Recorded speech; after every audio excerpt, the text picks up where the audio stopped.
Türkmen häkimetleri öz raýatlarynyň daşary ýurtlara gitmegini ýene çäklendirmäge synanşýan ýaly bolup görünýär. Şu günler Gazagystana sapar edýän türkmenistanlylardan ýygyna dolanyp geljekdigine kepil geçýän ynanç haty sorulýar. Häkimetler bu çäreleriniň sebäbini Gazagystana sapar edýän türkmenleriň arasynda bu ýurtdan üçünji döwletlere gidýänleriň köpelendigi bilen düşündirýärler.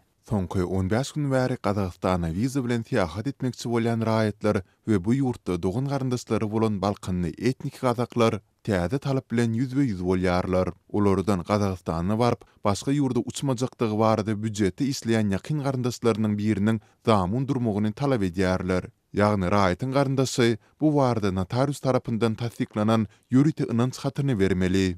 Dip Adatlyk radiosynyň Tebitdäki habarçysy 28 martda aýtdy. Raýatlar täze talap barada Türkmen Gazak geçelgesine baran pursatynda bilip galýarlar. Olary bu barada Serhet geçelgesinde ýolagçylaryň resmi namalaryny barlayan Milli Howpsuzlyk Ministrliginiň we Döwlet Migrasiýa Gullugynyň işgärleri habarly edýärler. Serhetdäki işgärler ýolagçylara täze talap barada ýazmaça karary görkezmeýärler diýip ýakynda bu talap bilen ýüzbe-ýüz bolan Balkanly ýaşaýjy anonimlik şertinde aýtdy. Mahkama we migrasiýa işgärleri bu ynanç hatynyň sebäbini soňky aýlarda Gazagystana baryp soňra bu ýurtdan Russiýa, Türkiýe we Ýewropa döwletlerine gidýän türkmen raýatlarynyň köpelendigi bilen düşündirýärler. Gazagystana bir ay möhlet bilen wiza alyp giden raýatlarymyzyň 35 göterimi bu ýurtdan 3-nji döwlete çykmagy başardy. Gazagystanyň kanunçylygy wizasy bolan mihmanlaryň 3-nji ýurdun ilçihanasyndan wiza almagy we bu ýurda gitmäge mümkinçilik berýär. Türkmenler hem bu mümkinçilikden peýdalanýarlar.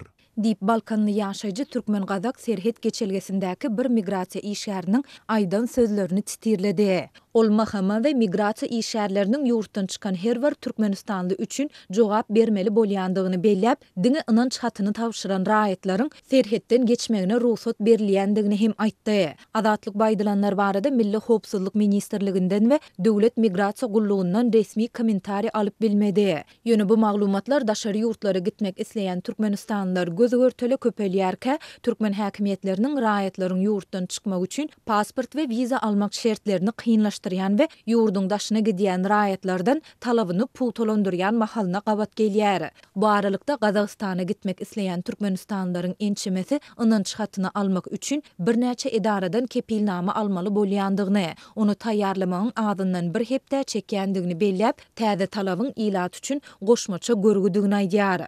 Türkmenmaşda ilat harasyna zamun hata atlandyrylýan bu resmi namany almak üçin büdjetde işleýän garyndaşyň öz ýol başçysynyň we etrap bölüm edarasynyň ählisiniň kepilnama almaly. Şol kepilnamalaryň esasyny döwlet notariusy zamun hatyny berýär. Dip Balkanly ýaşaýjy belledi. Suunlar Mar vilayatynda häkimetler hojalyklaryň ýakyn gazy boýunça hasaplaşyklaryň geçirilmegini, seýlede 5 ýyldan artyk ulanylan ölçüjileriň tökülüp gaýtadan barradylmagyny talap edýärler. Agyr ykdysady krizisyň arasynda gurpdan düşen ýaşaýjylaryň käbiri tölegleri etmäge eýýäm maddi ýagdaýynyň ýokdugyny aýdýar. Şol bir wagtda yerli resmiýlerin käbiri bu raýatlaryň ýagdaýyna girip, olaryň bu meseleleri boýunça ýardam bermäge finansiýarlar. Türkmen gala etrafynyň gaz edarasynyň işgärleri 60 ýaşlarynyň aýagyndaky Maral daýdanyň öýüne gelip, gaz ölçejisini 5 ýylyň dolandygyny, sol sebäpli onuň barlygdan geçirilmelidigini talap etdiler. Gaz işgärleri ölçejini söküp onu edaralaryndaky ýüriti komissiýa tapşyrmalydygyny aýdýarlar. Olaryň sözlerine görä, ölçejiniň dogry işläp işlemänligi barlanmaly we 400 manat aralygynda durýan bu iş meniň öz hasabyma amal edilmeli. Resmiýetler eger de muny etmesem onda hamaly ölçeji döwünden ýokýaly jerime ýazjakdyklaryny aýtdylar. Dip 40 ýyldan hem asa putrotçylyk bilen meşgulanan Maral daýda gurrun berdi. Ol gaz işgärlerine diňe ýeki özüniň ýaşaýandygyny, hökümetiň berýän 200 manatdan tähel ýokary pensiýasynyň gadyly iýmitlenmäge hem ýetmeýändigini düşündirjek boldy. Gaz işgärleri gepini hem dinlejek bolmadylar, gaýta muny etmesem gazymy doly kesjekdikleri bilen haýbat atdylar. Dip Maral daýda sözüni dowam etdirdi.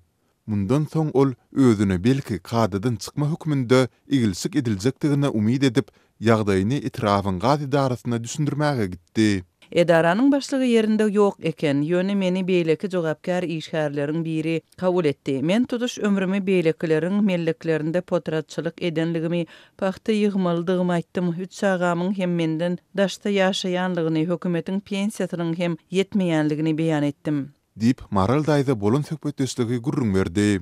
Ol jogapkar resminiň beren jogabynyň özü üçin garasylmadyk ýagdaý bolandygyny aýtdy.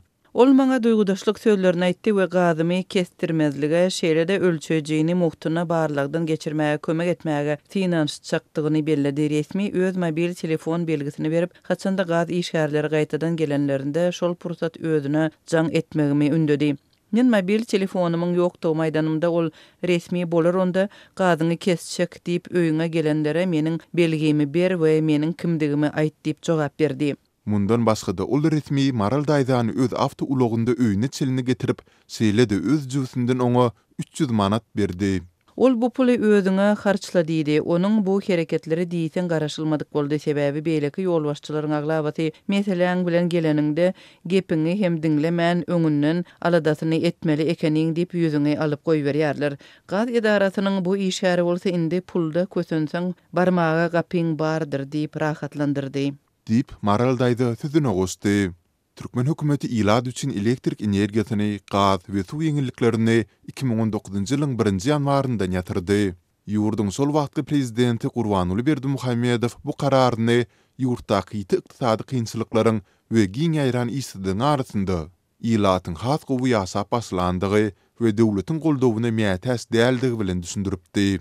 Fermasyly gazan jetmek, çağlar ekläp saklamak üçin giň mümkinçilikler döredi. Şoňdan bagda döwlet tarapyndan muht berilen serişler hem taşytly ulanmak üçin bir meselelere täzeçem garalsa onu hem maksadalar bolar diýip hem hasapdaýar.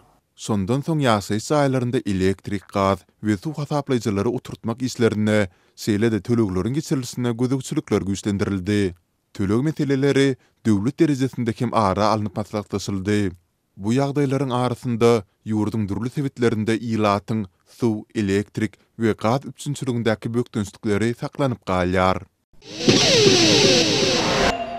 Türkmen Bogotunda Türkmenistanyň raýatynyň ölümi bilen bagly jinaýatçylyklar barada ýeni habar peýda boldy. İstanbulda ýupdan atylan Türkmenistanlynyň jesedi tapyldy.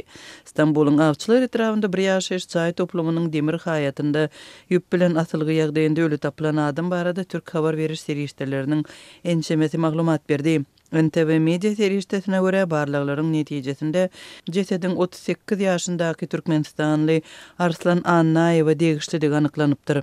Maglumata görä hadisa Deňiz Köşkler mahallesiniň Sadyk Ahmet köçesinde ýüze çykypdyr. Daňdan 2 saatlarda işe gitmek üçin köçe çykan adamlar goraýdaky boş ýerde demir haýata asylan jesedi görüpdir we polisiýa habar beripdir. Jesediň tapylan ýerine baran polisiýa ony Suud Medisina institutynyň meýithanasyna alyp barypdyr.